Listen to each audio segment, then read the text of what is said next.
This episode is sponsored in part by PTZOptics. Why hire a camera operator when the control is in your hands? Visit PTZOptics.com for more information.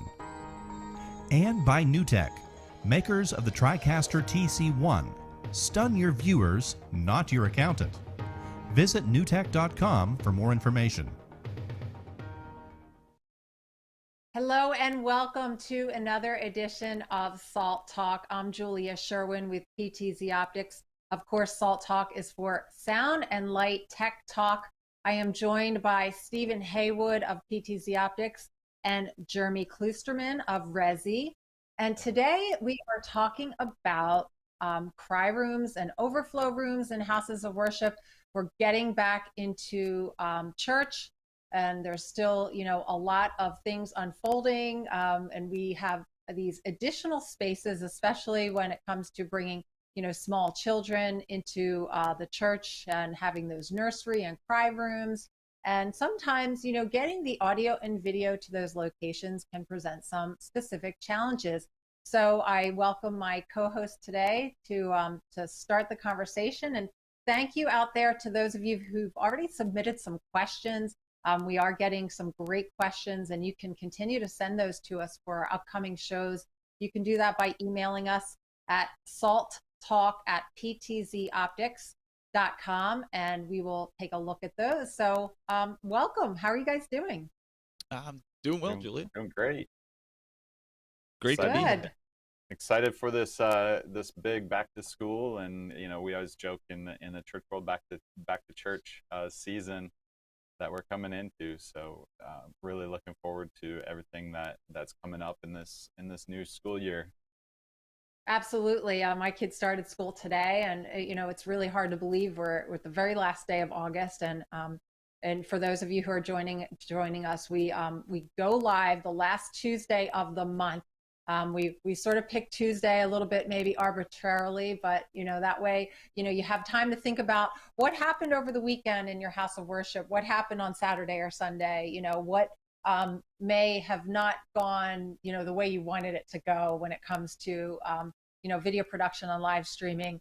So many of you are just building your skills in this space, and that's really one of the main objectives of this show, is to empower and educate you, our audiences. So yeah, it's a great time, and we're certainly hopeful that more people are feeling more confident. The vaccine's been rolled out, people are coming back into the church, and it's been quite a process.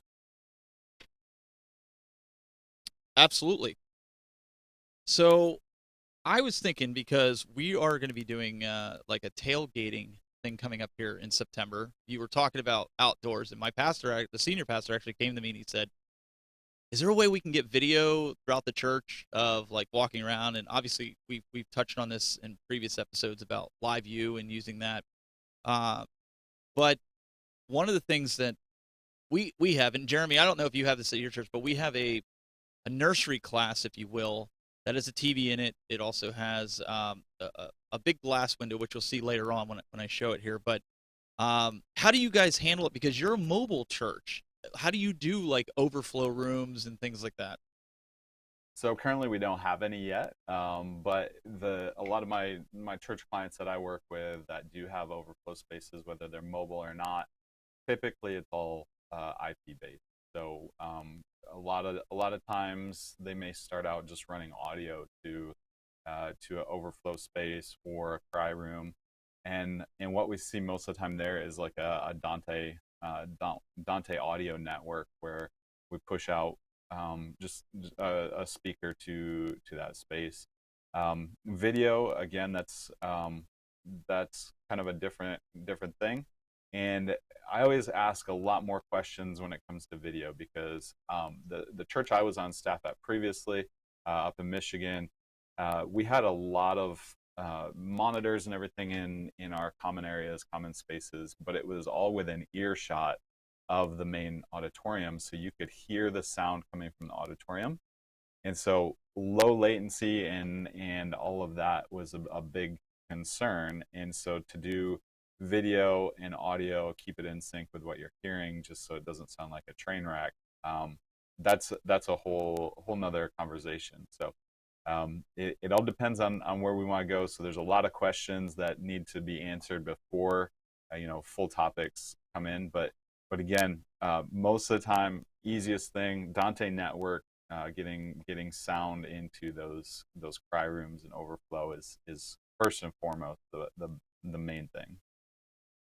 So yeah, would you recommend on some level like standardization when it comes to attacking this challenge or this problem? So for clients like that you work with, for instance, really saying like these are maybe the three main manufacturers we suggest. I don't know. I don't necessarily get into manufacturers for audio. It's more the workflow, because there's especially with Dante, there's so many manufacturers out there. There's so many good tools. I use for my church, I use a Midas M32, which is kind of the same network and same parts and pieces that the Behringer sound system works on. So with that, it's kind of an integrated system where I can just run little mixers out, personal mixers to a space, or do a Cat5, Cat6 cable, feeding speakers out that way. So as far as specific gear, not always. I just ask my customer, hey, what kind of equipment are you used to? What kind of equipment are you used to working with? So Stephen, do you have specific tools that you try and point people to with audio? With audio, everything's going digital now, right? So I absolutely 100% IP based, but it really depends on what they're looking for and what their budget is. I know we in the church, we just upgraded to the Behringer X32, mainly because of you talked about the Midas preamps. That's why we went with that. For better quality sound and being able to route audio different places and within the building, which makes your job that much easier when you're trying to set up an overflow room or a cry room or something along those lines. Like we are able to send video just about anywhere. We have specific locations that we do send it and audio, but really it breaks down to and boils down to what the budget is of the church or the house of worship, really. Yeah, budget's kind of key, isn't it? Because you can throw out a whole lot of tools, but if there's not money there or even the vision for doing all that, then all the tools in the world aren't going to fix the problem. Yeah, and honestly, here with this, with Clinton coming in here, he says we don't use Dante with NDI5 and televisions. Is there a good way to send both? Possibly connect people to YouTube and other rooms.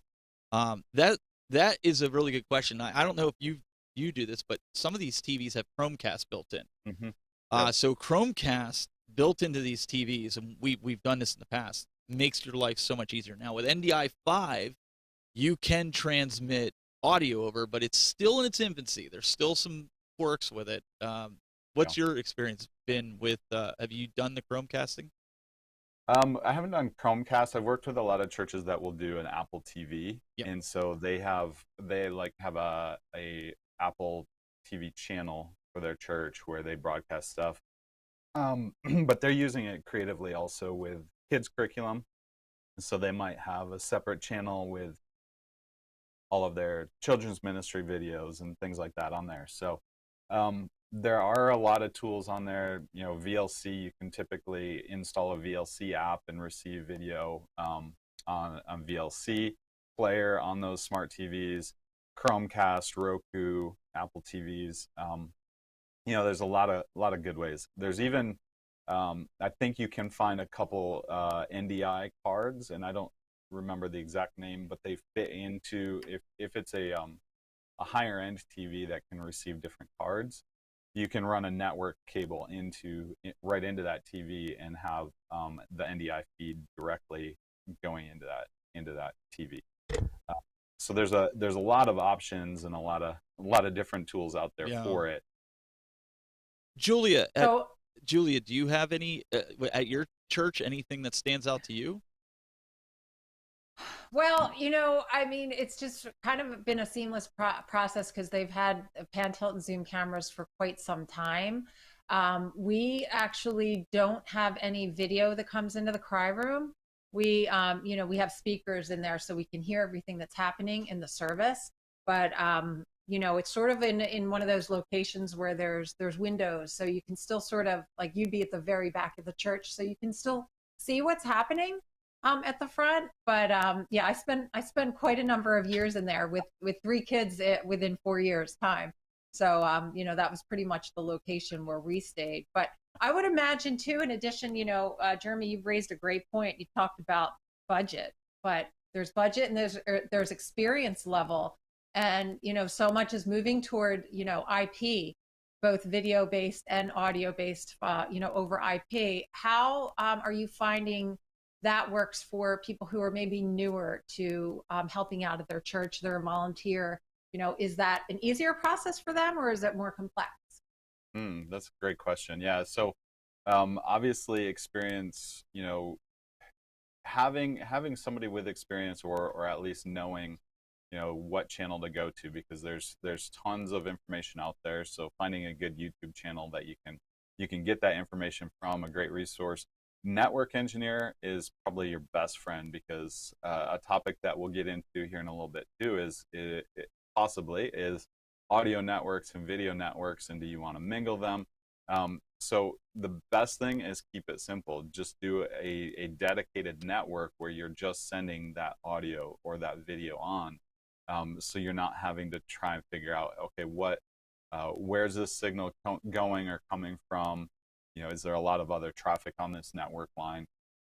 And how do I keep it simple where it's just a plug in and then I pull up that signal? So standardizing across your whole church, it would be huge, because if you have a standard procedure, then everybody knows, okay, I plug this in here, I pull up this app on the smart TV, and it's gonna pull in that video or audio. Right. That's a great point. Do as you plan to do, almost. Yeah. Right. Yep. Yeah. So again, I think like what Stephen was saying with the Behringer and Midas audio equipment, it's easy to just run Dante audio out through the network, or they have their own, I think it's ultranet audio signals that go out to the personal mixers, and then you can for us, what our plan is to do when we need the space is put a personal mixer in there, so that the people in that cry room have the ability to adjust volume, because you might get that baby to sleep and you don't want it to be super loud, or if there's talking or different things, you want the audio control in that space. Right. So that user interface being fairly simple to operate. Yep. is essential. Yeah, one of the things, Julie, I got a call from, I think it was last week. This is a tough one, right? So I had a church that contacted. It's one of those old Victorian style churches where the walls are like 3 feet thick, and and they're like, I need to get Wi-Fi or a video signal without destroying the infrastructure in the church. And for some of these Victorian style ones, it's really tough to do that and move internet with it. And I actually, believe it or not, I suggested our wireless cables that we have. These devices, if you have one of those old style churches, definitely something you want to look at. I'll pull it up here on the website.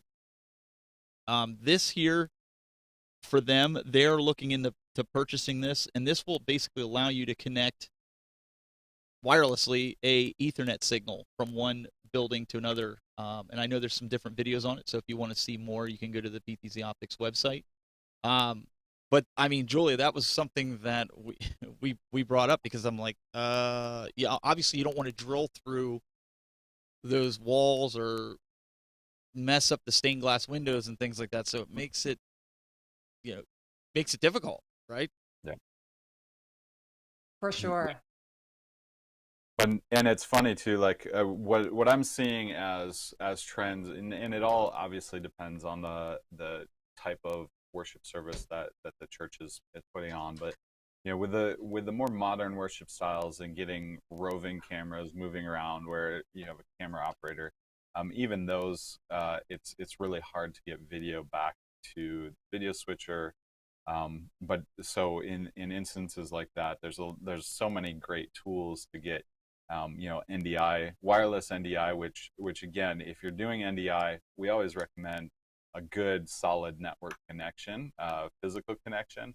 But there's times that you just can't do that. So wireless device like PTZOptics, Teradek makes some great products. They're definitely a lot pricier.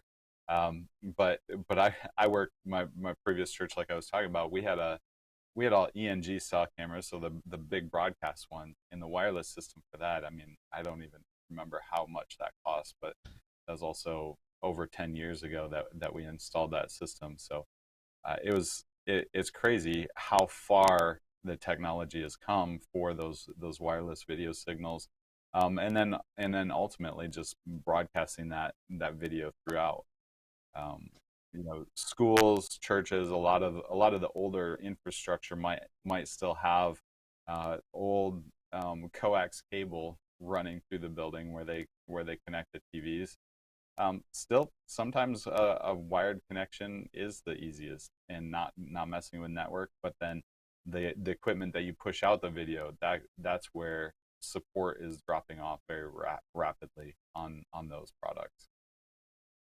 Yeah, I would imagine you're getting the question pretty regularly, like, hey, we're going to make this investment for our church, our synagogue, what have you, and we want it to be future-proofed to a certain extent.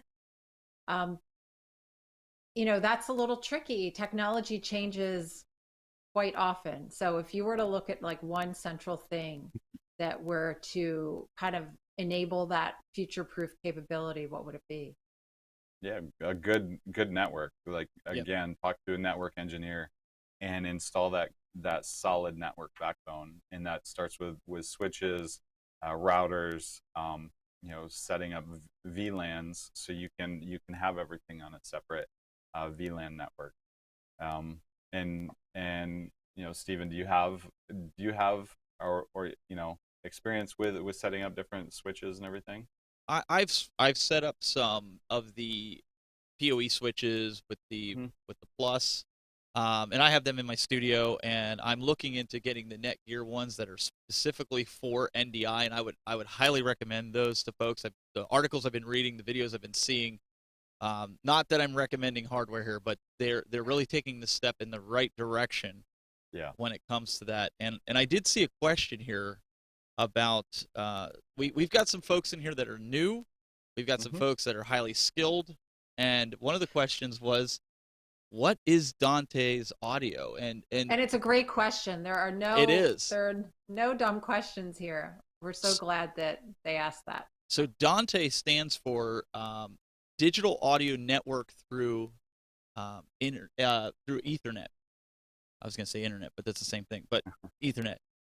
So it's essentially just sending your audio over, and this is why Jeremy was recommending, and he's 100% spot on, spending the time, spending the money on your infrastructure for your network, because that is going to stand the test of time. Even like Julia, you were saying about upgrade. What would you put in that kind of? Because you can't really future-proof anything, right? You're at the mercy of technology, but that is something that you could spend the time, spend the money, get a network administrator in there.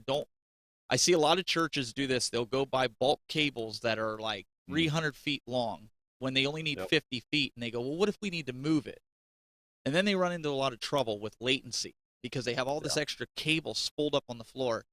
Get somebody who knows how to make cables, do it the right way, have those cable runs set to the exact lengths that you need. I mean, that goes for anything, not just IP, but that's the biggest thing that you could do to help your infrastructure over a long period of time.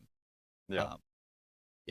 When it's like what you're saying, Stephen, is if you get that good network and always buy, as high a quality as you can at the time. So, there was just the rollout of like Cat 6, Cat 6E, So do the highest quality network cable, because you can always replace switches and patch panels and things like that on the back end, but you don't always want to have to be running new cable. Yep. So if this is a new project for you, make sure you invest in that cabling, and then you can always fit the right switches and gear in, after, as you need to. But again, having the right equipment in there gives you the ability to break it out. So here's a perfect example. Again, I'm gonna use my previous church, because they had a lot more of that network and video infrastructure. So we had a cafe with a POS system, point of sale system, on the church network. We had different things happening on the church network, and somebody accidentally plugged in a network cable and created a network loop, which brought down the entire church network. So when that happens, having those separate VLANs keeps things clean and keeps you from taking down the entire network. So having a dedicated audio network, and having a dedicated video network, having a dedicated point of sale network if you have that, or child check-in system, those are all huge. And all of those, if you do it correctly, could live on its own separate VLAN, so that it makes it easy to troubleshoot. Number one, it keeps it easy to change out equipment if needed, and what's working where. Avoiding pitfalls and congestion and all kinds of issues there. And we're so grateful for Jim here. Gave us a great question. What's the latency like on the PTZ Optics wireless cable? We are one of those 3 foot thick walled Victorian buildings, and yet our cry room is close enough that the audio still needs to be in sync. Yeah, so I mean, I'll be completely straight with this. The longest I've tested this inside my house, I haven't taken it to the church and tested it yet. So I think the most I've tested it was probably 400 or 500 feet, if I do the math right. And it was pretty instant. Like, I was communicating with my wife through it, just again putting it through some tests. So again, it's really going to depend on what's around you, just like anything, right? You're going to have I don't think you're going to have the latency that you'd have if you tried to do it any other way. I know there's some other tests and other folks that use these products. I've actually used this. Now, mind you, it was a straight run, meaning we were in a building with no walls, and we ran it for 1,000 feet to a camera that we had at the front of the house for a play. There was no latency on it. But again, we didn't have walls in between it. So keep in mind that even though it's good for 1,000 feet, you're talking about those 3 foot walls, and I know we're all just kind of being facetious about that, but they are thick walls. Depending how that is, that's going to shorten that run. Not super small, but you might get 700-800 feet. So you really want to try it. And I would suggest just kind of seeing, and if you talk to one of our sales reps, seeing what is going to be in your way. So I don't think you're going to have a problem based on my testing. So I know that's not really a definitive what's the exact latency on it, because it really depends. Jeremy's laughing because he knows it really depends on your infrastructure. It's technology, right? Yeah. you can put something out there, but you don't know all the factors and things that could go in. I wanted to address Brad's question, if you want to throw that up there. Brad asked a great question about lining up audio latency and video latency, and that's something that we deal with a lot of our customers, is because they may run a separate digital audio workstation for their web stream, which, if you're just getting into it, the easiest thing, we'll talk about some workflow things here. The easiest thing and the most important thing is getting good quality audio to your live streams and to your cry rooms. So things like that to think about is, how do I get the good quality there? Having a digital audio workstation or having a separate broadcast video mixer is ultimately what you want to do. But for me, my church, we don't have that yet. We don't have the manpower resources to do a broadcast mix. So I just do a mix bus out of my soundboard for my web stream. And a lot of times, yeah, the audio and video don't line up perfectly. So pretty much every video switching system has some ability to correct audio and video sync, or whatever you're using for video encoding downstream has the ability to fix that in the flow. So video switchers, you have the ability to nudge back your video timing to match audio. So like with my church setup, I had to put some delay in my audio going to my live stream, because I'm running an audio embedder downstream, and it introduces 1 frame of video latency. So then I had to delay my audio a little bit going into that audio embedder. So Brad, there's a number of things there, but most of the time, your video switching system, you should be able to line that up. If it's downstream, again, the downstream encoder should have tools to line that up. I know Resi, we do it. We have the ability to do it in our control interface, where our support engineers will give you a test video to run through. Then they'll make the adjustments on our stream encoder going out. Yeah, I guess we can't stress that enough, right? Test. Yeah. Yes. Yep. Yes. And Jeremy's asking about PoE switch. Does OBS turn the PTZOptics camera on, or is the PoE switch keeping it on all the time? And PoE stands, for those that don't know, is power over Ethernet. So essentially, as soon as you connect it to that PoE switch, it's like you're giving it power. The power switch on the back does nothing to the camera at that point.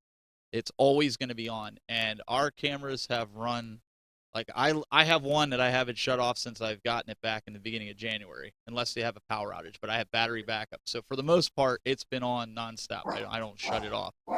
But there are other people that do shut it off. So if you plug it in with the power adapter and you're not using PoE, you can turn it off if that worries you. But really, as much power as those things use, you're not going to really have any problem as far as your electric bill going up or anything like that. Take it from somebody that has about 12 of them in here. That's No, we've heard some of our customers say they've left them on for years. Right? I think Matt even said that he kept his on for a ridiculous amount of time. I'm like, seriously? So, yeah, they do work. That's hilarious. Yeah. So going back to actually like answer that question. So OBS, a lot of those softwares aren't providing the power. Again, that network connection is what's providing the power. A lot of those software video switchers are just providing control and receiving that video feed from those cameras. Absolutely. Yep. It works. Julia, do you want me to run that video to show the cry room at our church, and we can kind of dialogue that afterwards and give people an example of a way that we're doing it? Let's do that. I'm sure many of our viewers are like me. I'm a visual learner, so let's do it. Thank you. All right, we'll send it. Here we go. Okay, so for our cry room, we actually have a wire that comes down here into it's a Bluetooth speaker, but it's a speaker that's loud enough for our nursery here and kids that we can play the audio. And we also have a TV over here that they can put videos as well as the service, but there's also a peep window here so that whoever's in the nursery room class here can see the service going on. And then let's go out here. We're getting ready for service here. Let's go out here. Above our VIP station here, we have the Overflow TV here, and then we have one out here as people are congregating in here. They can see what's on the service, and then in here in the kitchen, let's do this right above here. So if we have a dinner going on, or if they're preparing, like right now, they do coffee and donuts and things like that, they can watch what's in real time, what's on the stream. And it also serves as a crying room, overflow room. So that's kind of how we do it here. So that's kind of our setup there. We kind of have a very it's simplified, but it does work, Julia. It supplies the video where the video needs to be. And that's what needs to happen. And it was nice to see Elmo in there too. Yeah, So. kids love Elmo. Elmo likes watching the service on it. Absolutely. It's cool. A couple of things that I want to point out on that one that I guess I hadn't thought of before, but that it's awesome that you guys do. But any area where people may be serving in the church, so the kitchen, and again, I've never seen a TV and display like that in the kitchen, which is phenomenal idea, because you have a lot of people serving in the kitchen and things getting ready, but that's it brings up a good topic of okay, not just cry rooms, not just overflow spaces, but any area where people may be serving during service and want to be able to listen in. Jeremy, we actually have I don't want to call them security, but they are security. They walk around the building, so kids aren't out. Our doors are magnetic, where they lock and they stay locked at a certain time, so we don't have kids playing in the parking lot. We check the kids in, and they get like a little sticker that the parents have to come pick it up, so they don't go with the wrong parent home. But one of the things is we have somebody on patrol through the church the whole service. Like, they alternate with different people that are on the security team. So it doesn't matter what room they go to, they can still hear the service in real time. There's no delay on it. Yeah, that's great. And that's the same with my previous churches. But we had, like I said, a complex. We had cable, like digital video cable systems. So we had QAM distributors and everything for our video. But again, that's not something that we recommend or is really even supported anymore, for that matter. Yeah, more great points, because we spent the last year and a half talking about how to engage remote congregants and on Zoom and everything like that. But what about these faithful volunteers who are working in the worship space, but they may not be in the main sanctuary? They have every right to participate and engage with the service as well. So sometimes we forget about that. So I love the fact that you have those TVs in the kitchen and those other locations. And Julia, like, there's times where we do a picnic. We've got one, like the tailgate thing we're kind of doing on the 19th. They might be preparing lunch, and it might be raining. So now what do they do, right? So we have even iPads that we can hand out to people that they can watch the service on, like our volunteers. So if they have to go outside, if it's nice out and they're cooking on the grill for whatever, breakfast, but even inside, it's great because they know when the service is going to end, so the food's not getting cold. They can have it out. They see the pastor's wrapping up, or even the security person will come over and they'll be like, he's wrapping up. Yep. That in itself, where people, they want to eat and they want to go home. I mean, that's I hate to say it like that, but that's the truth. They want to eat. They don't want to be there all day. They want to, do that. So having that, like you said, being able to participate is great. Yep. For sure. Aside from, some of the common areas, like the common pain points, I should say, like syncing your audio and your video, what are some of the other things that, may be seeing just from the standpoint of, those who are just maybe venturing and starting out in this area with kind of leading this for their house of worship?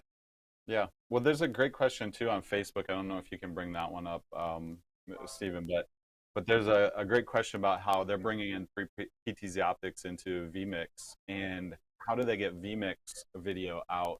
Because traditionally vMix is more of a, wow, that's a great logo. Right? Yeah, they put some kind of picture on it. So, but sorry about that.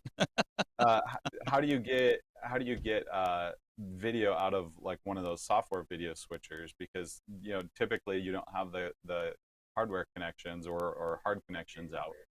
So so yeah, there's a lot of great NDI tools, and I think what he was saying too is they don't have and Dante audio, but you can push NDI video out of something like that.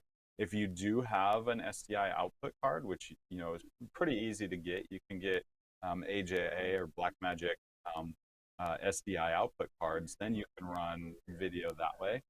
I'm not familiar with that Bird Dog Play device that you brought in, but yeah, test it out, check out. I know they have a support team that kind of goes over some of those. So check it out, see if any of our other community members are using something like that to get video. But there's some great solutions like that for getting that video broadcast throughout your network. Yeah, somebody is asking in here as well about is there still a use case for, let me pull it up here, the HD base T or SDI distribution, or is that legacy now? You know what? We still run SDI. I have an SDI router in here too. I mean, I'm running just about every camera NDI, but like the trend is, as Julia asked a little bit ago, the trend is NDI. NDI is taking over. So if your infrastructure is not set up for NDI, and you've got your cameras, you got your audio, we can't stress that enough. You can run video and audio to cry rooms, overflow rooms, to any part of the church, any part of your house of worship. But you got to have that infrastructure, but SDI is still there. I mean, there's no shame in running it as a backup, right, Jeremy? Well, yeah, for sure. I mean, SDI. So I'm a traditional broadcast guy, so I don't think I'll ever fully move away from SDI, and that's just because of my background. That's what I'm comfortable with. That's what I'm familiar with.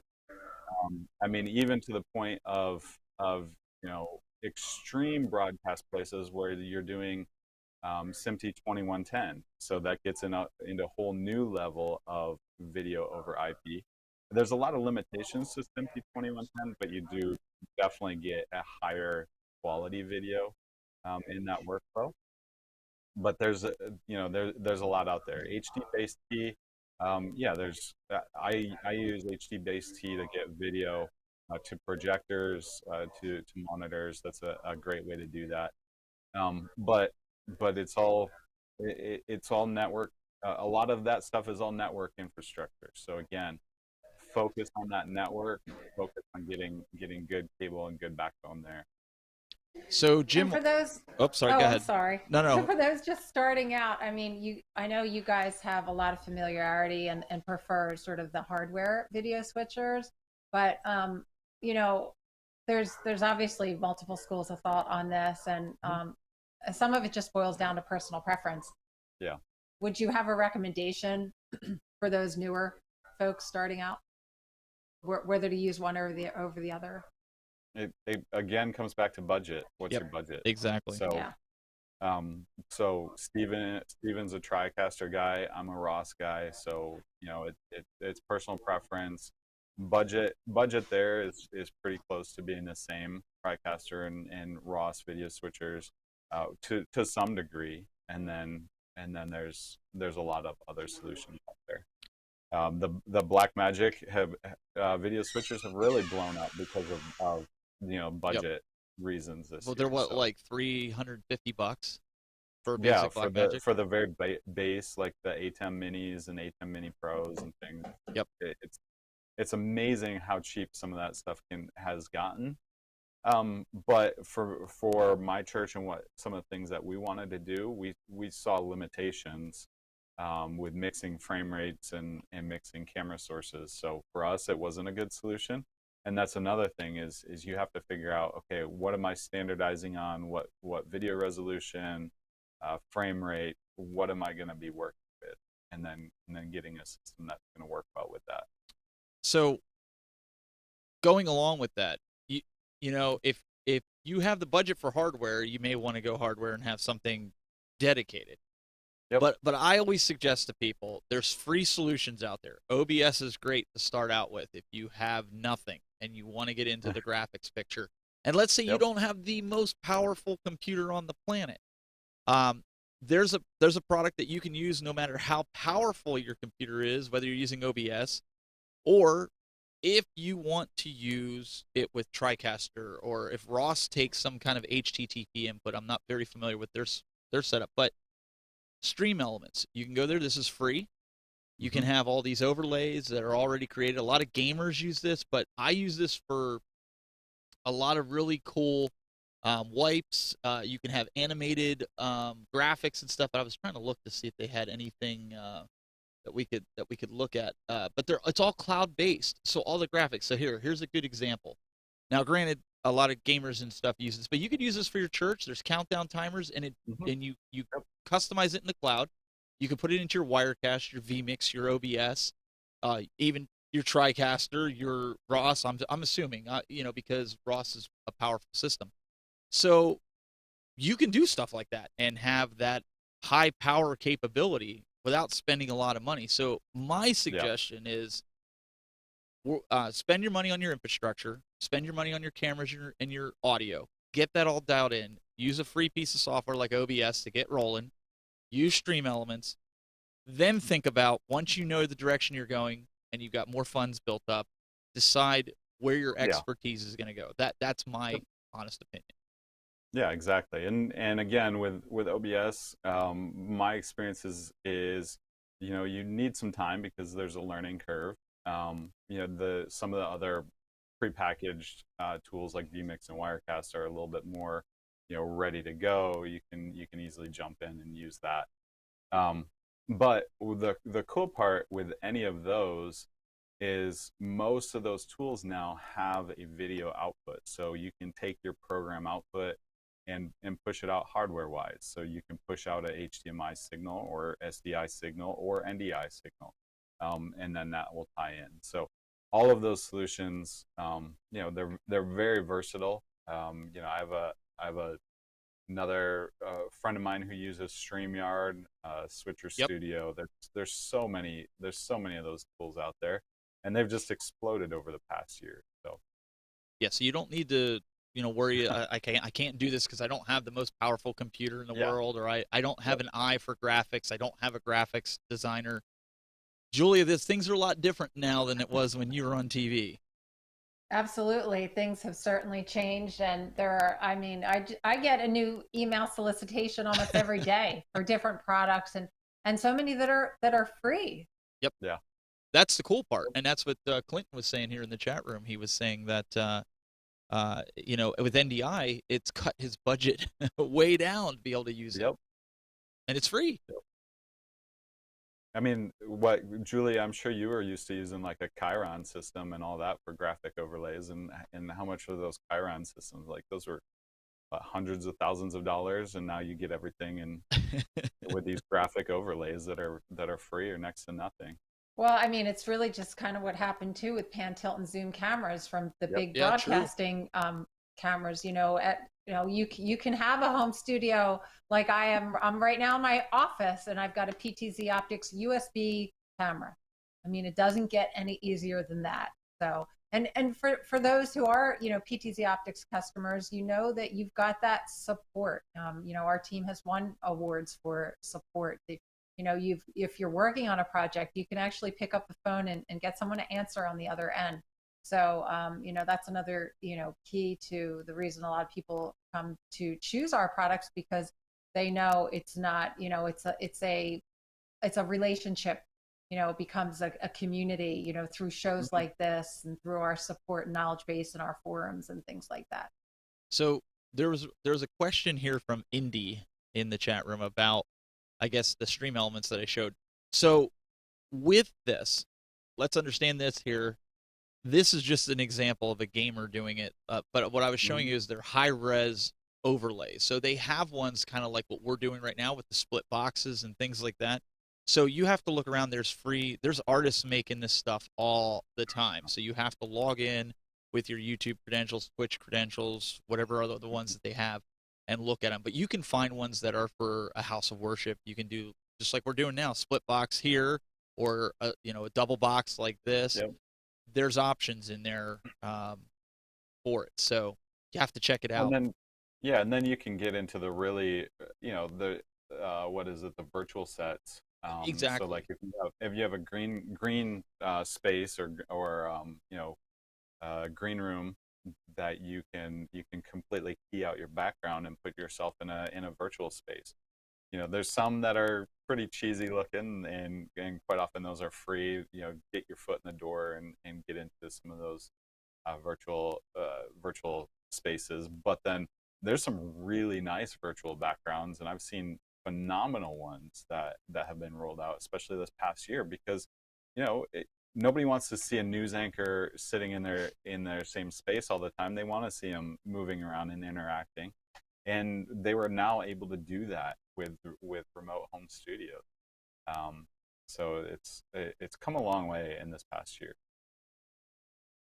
Yeah, I mean, just that's such a great point, because as Stephen mentioned, that's sort of my background is news and journalism.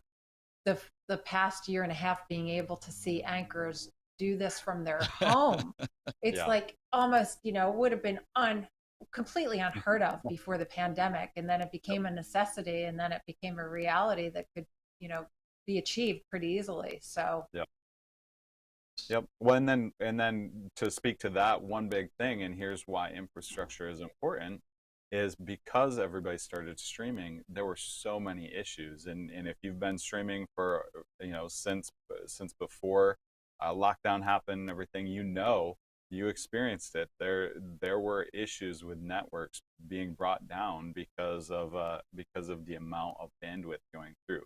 So that's the key of having good infrastructure, is your infrastructure can handle the streaming bandwidth, whether it's video, high quality video, whether it's audio, whether it's both. You have to figure out, okay, what can my network handle, and how do I provide for what's coming out, what's gonna be here next year. yeah, you can almost draw the analogy to the church itself. You're building the foundation. Yep. In that way. Yep, exactly. So do we want to get into our viewer question that we had and kind of talk about his scenario? Oh, sure, we did. We had a pretty extensive one. Did you want to bring it up on screen? Yeah, we can bring it up on screen here. Or I can read it if you want. Go ahead. Yep, go ahead and read it so that. All right, I'm part of a small team that is responsible for specifying and installing some support equipment for a new organ to be installed in our church this November. There will be some blind spots for parts of our choir to see our organist and choir director at the console, and I was hoping to glean some information from Salt Talk to identify the necessary equipment to set up a small video monitor in those blind spots with a camera at the console, which could also be patched into our existing live stream system. Of course, low latency between the camera and video monitor would be important. So my question for the Salt Talk team is, how can I set up a low latency camera/video monitor system and also use the camera for live streaming? That's a great question. It's a multifaceted question. Go ahead, Jeremy. It sure is. Well, awesome. Yeah. So let me start with the basics. Is again, lowest latency you're gonna get is SDI cable, and running SDI from that cable into whatever monitor or video system you have. So for my church specifically, right now I'm running a graphics computer into my video switcher, and then I have that routed directly out, all SDI, so it's real time, low latency. So if you have cables, if you're able to do that, you can run cables and make it extremely low latency. Besides that, if you don't want cables and you're not running it that way, the wireless cable that Stephen was talking about earlier in the show, get that connected to a camera in wherever you want it, and then feed video out to that monitor, and then that also ties into your video system as well. So one of the beauties, depending if I understood this correctly, one of the beauties of our cameras is you can hook up SDI, HDMI, or Ethernet for NPI. What I would suggest is whatever camera that you want over by your organist, I think that's what it was, hook that up to your switcher with NDI over Ethernet, and then maybe run a short run of HDMI cable to a monitor that will just monitor that camera to a screen, like a cheap TV that you can pick up at your local Walmart or whatever, and set that up so your choir can just see that particular feed.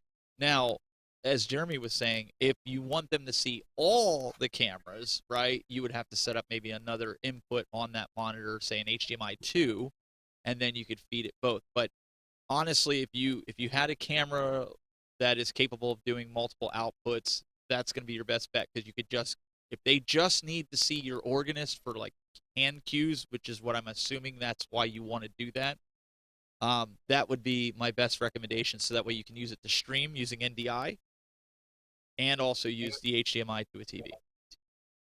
Yeah, and that's great. And I kind of wasn't thinking about that initially, but yeah, with my PTZ camera that I have up behind me, it's like I have HDMI, SDI, so you can literally hook that up to a HDMI monitor, have that video showing, and have SDI running to it, or in my case, I have NDI for that camera going into my network. So yeah, that's huge. DA boxes or digital amplifiers that will split out. If you're doing cables, that's another way to get it to run to multiple systems as well. Is like if you run a single SDI cable into a digital amplifier, then you get multiple out. Yep. And there's a lot of companies that make SDI routers, so if you need it for your infrastructure, you can get them, or digital amplifiers, whatever you need. But like Jeremy was saying, if you're using one of our cameras, my suggestion would be use SDI, especially if you're routing it to a stage rather than HDMI, because HDMI can be pesky. You could pull the HDMI cable out, somebody could trip on it. I would go, and SDI you can run longer distances, and it's easier to kind of hide if you have to. HDMI, it's it could be finicky. So that would be, Julia, that's our recommendation. No, that's great. And it sounded like from the gist of the question, the choir director and the organist were like close together. That's the impression I got. Okay. So hopefully that helps them, Yeah. Yep. Let us know. I mean, people can always email in questions, and we'll get a good topic going, good discussions going on this on our live stream. So we appreciate it. Yeah, I love getting the questions, and again, we have that. Can you pop up that email address, Stephen? Is that easy enough to do? If you give me a second, I can put it down on the lower third. Yes. Yes. And that's partners. It's salt. Well, that's so Salt Talk at PTZOptics.com is for questions, for future shows. If you have specific product questions though, and you'd like a demo or something like that, maybe you have specific questions about the wireless cable, email partners at PTZOptics.com, because they will definitely be able to, walk you through different scenarios and help you out, one-to-one. I know sometimes it's hard to kind of cover that all in these shows. 1 hour goes very quickly talking with you guys. So thanks again for the great conversation. So I think Clinton had a question on. Yeah, I was gonna pull it up, because I think he's trying to figure out if the rumor mill is true, if there's some kind of he said that he bought his. You have the YouTube one up. We need the. Oh, I'm sorry. Let me. I didn't pull it up yet. Hang on. We'll switch over to it. He says we purchased our PTZ Optics camera from Haverford Systems Direct, and it was rumored by our salesperson that PTZ Optics was going to come out with a 4K cameras early in 2021. Any updates to this happening? I pastor 3 churches and want to get the most for my dollar. Well, I can honestly say this is the first time I'm hearing this, so I'm interested just as much as anybody else. So if anybody has that information, please let me know, because I would like to know myself. There is no forecast on that, and there is no forecast on that. But that's wishful thinking, because I would love to get my hands on something like that. Well, and maybe what Clinton's talking about is I have the 4K Huddle Cam webcam. So that's true. That's 4K. That's that's 4K. Yeah, and what are, we just had this conversation the other day, I think internally with our team, but for the most part, what is the necessity of 4K in a church space, right? Do you really need it? I mean, I think the sensor, Julia, I think that's why people want it, maybe not necessarily streaming 4K, but it does increase the 1080p because of the sensor. Yep. So I could see a little bit why. But Matt, if you're listening, they want 4K. Got to make it happen. I think maybe that. I think Julia, you just came up with our topic for next time is 4K for church live streaming. I mean, unless we already have a topic, but I think that's one that we should add to the books. Like, is it really necessary, and how many people are doing it? Right. I mean, especially when you're talking about budgets, and you want to make, I can understand the studio aspect of things. And again, forgive me because I'm still learning. I come from more of the content side of things as opposed to the tools that you actually use. But 4K, it's a buzzword. Everyone wants the best and the brightest, but on some level, just enabling a great church live stream, you might not necessarily need. Come on, Julia, you want to be able to see if the pastor shaved that day.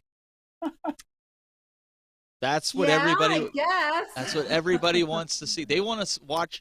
They want to watch their favorite football team on TV and see if the quarterback shaved, or if they're sweating profusely from the sidelines because the other team is about to score and win the game. I mean, well, most of those sports ones are 8K now, aren't they? Well, yeah, right. They're to that point. But that does bring up, like maybe a topic for down the road. Like, I don't even stream. I still stream 1080p. Some places I stream 720 because the bandwidth across the country is just not there yet to do, so I make it so people can choose what they want up to 1080. Right. But I get it. People want the best. Same here. I would run 4K. I mean, political debates, I could definitely see the reason there. We want to see the beads of sweat on the other candidates' foreheads, like the Nixon Kennedy debate. But I don't know. I certainly, we love the latest and greatest technology, but we also want to help houses of worship who may be on more of a budget to acquire the technology that makes sense and that's somewhat future-proofed, that will work for several years at least. With the right infrastructure and some of those salient points that, you guys highlighted today. And before you wrap it up, Julia, I just want to say to those that are sending in questions, if you can get the most detail of what you're asking in an email, I don't care if you write us a novel. This way we can better answer it on the show, and I can, get it out to Jeremy, or Julia gets it over, because we want to make sure that we're accurate. If I have to research something to get you the best suggestion, or if Jeremy, or we have to ask some different people, try to do it. I mean, if you leave one sentence, then we have to go back and say, so what do you mean by that? Or what are you looking to do? Give us your workflow, throw it out. If you have to do a short video, upload it to Dropbox, give us the link, and we can take a look at it, and maybe even, hey, Julia, that might be an idea. Throw the video on the show of the question that somebody does. There we go. We could do that. Absolutely. And speaking of our next show, I think somebody in this crew's gone on vacation, if I'm remembering correctly, but we are scheduled to go on Tuesday, September the 28th. But are we going to pre-record this, or I think we're going to pre-record it. I'm not going on vacation. I'm also a pastor, if people didn't know that. So I am actually officiating my brother's wedding.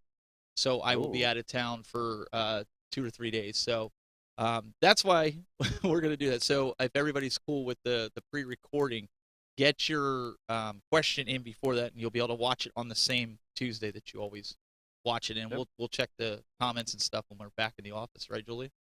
Absolutely. So you have a couple weeks, but yeah, please email us. And thanks again for joining us for Salt Talk again, the last Tuesday of the month at 11 a.m. Eastern Time, 8 a.m. Pacific. So thanks so much. It was great being with you, Stephen and Jeremy. Yeah, it was great. Great. See you next time, everyone.